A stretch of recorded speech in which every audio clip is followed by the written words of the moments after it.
Hello दोस्तों, जय हिंद। दोस्तों, जैसा कि हम लोग 10th क्लास के काफ़ी कह सकते हैं कि महत्वपूर्ण जो सब्जेक्ट है, बायोलॉजी, वहाँ से कह सकते हैं कि जो प्रश्न एग्ज़ाम के लिए बनेगा उसको हम लोग देख रहे हैं। तो पिछले वीडियो में हम लोग देखे थे प्रकाश संश्लेषण का स्थान, है ना? तो प्रकाश संश्लेषण का स्थान किसे कहते हैं? प्रकाश संश्लेषण का स्थान जो है वो किसको कहा गया? तो क्लोरोप्लास्ट को कहा गया, है ना? क्यों कहा गया? तो यहाँ पर कह सकते हैं कि आपको आदि से अंत तक, यानी शुरू से लेके अंत तक प्रकाश संश्लेषण की प्रक्रिया कहाँ होता है? क्लोरोप्लास्ट में, इसलिए इसको क्लोरोप्लास्ट का स्थान कहा गया। उसके बाद हरित लवक कहाँ पाया जाता है? इस क्लोरोप्लास्ट के अंदर ही हरित लवक पाया जाता है। प्रकाश संश्लेषण की प्रक्रिया की अगर शुरुआत की बात किया जाए, है ना, तो वो किसके द्वारा शुरू किया जाता है? तो वो हरित लवक, ठीक है? क्योंकि हरित लवक जो है प्रकाश संश्लेषण की प्रक्रिया की क्या है? ये इकाई है, ठीक है? इकाई का मतलब कोई भी चीज़ की जो शुरुआत होता है, शुरुआती जो चीज़ होता है वो उसका क्या कहलाएगा? इकाई। तो प्रकाश संश्लेषण की प्रक्रिया की अगर बात करें तो उसका इकाई किसको कहते हैं? हरित लवक को। तो इससे हम लोग पढ़ के रखेंगे कि अंगक जो है, यानी कह सकते हैं ऑर्गन सेल्स, वो कौन हो जाता है आपको? तो हरित लवक होता है। प्रकाश संश्लेषण की प्रक्रिया का अंगक की अगर बात की जाए तो कौन हो जाएगा? हरित लवक। अंग की बात की जाएगा तो पत्तियां।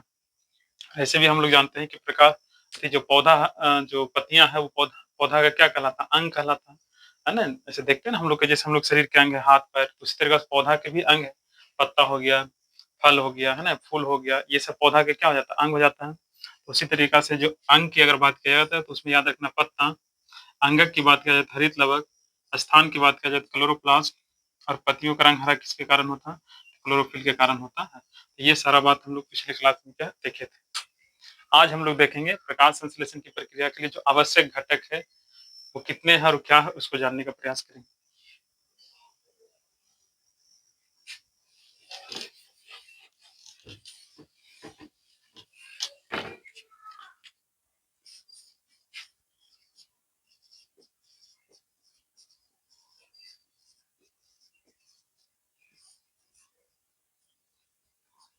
प्रकाश संश्लेषण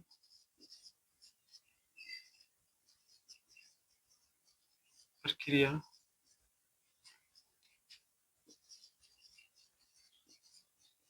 के लिए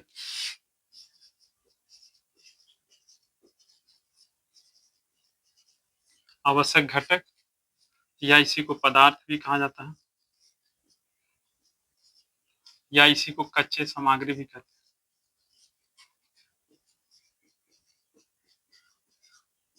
ठीक है?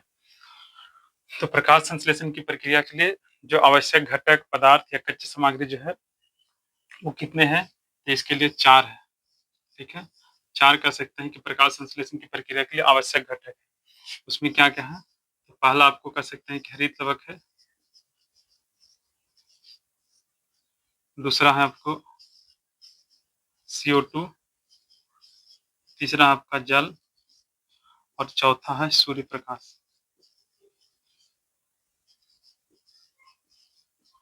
ठीक है? तो इस प्रकार से हम लोग प्रकाश संश्लेषण की प्रक्रिया के लिए अगर घटक की बात किया जाएगा तो हम लोग ध्यान रखेंगे कि प्रकाश संश्लेषण की प्रक्रिया के लिए जो आवश्यक घटक है ना? जिसके कह सकते हैं कि बिना प्रकाश संश्लेषण की प्रक्रिया संभव नहीं है।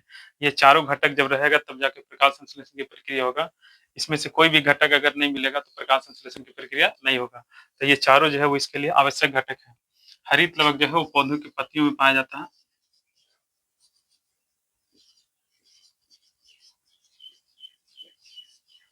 ये पौधों की पत्तियों में पाया जाता है। CO2 जो है वो कहाँ से? तो ये वायुमंडल में पाया जाता है, यानी वायुमंडल से कह सकते हैं कि इसको पौधा ग्रहण करता है। जल जो है वो कहाँ? तो जल भूमि, और कह सकते हैं कि सूर्य का प्रकाश कहाँ से? तो ये सूर्य से। तो इस तरह से कह सकते हैं कि ये चारों कारक जो है वो कहाँ-कहाँ पाया जाता है, इसको भी ध्यान रखेंगे। और जो पौधा होता है ना? जैसे ये पौधा है, ये पौधा है, तो पौधा क्या करता है?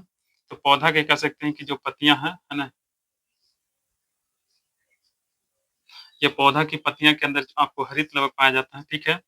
और पौधा जो है वो CO2 कहाँ से प्राप्त करता है? तो ये CO2 कह सकते हैं कि वायुमंडल से प्राप्त करता है,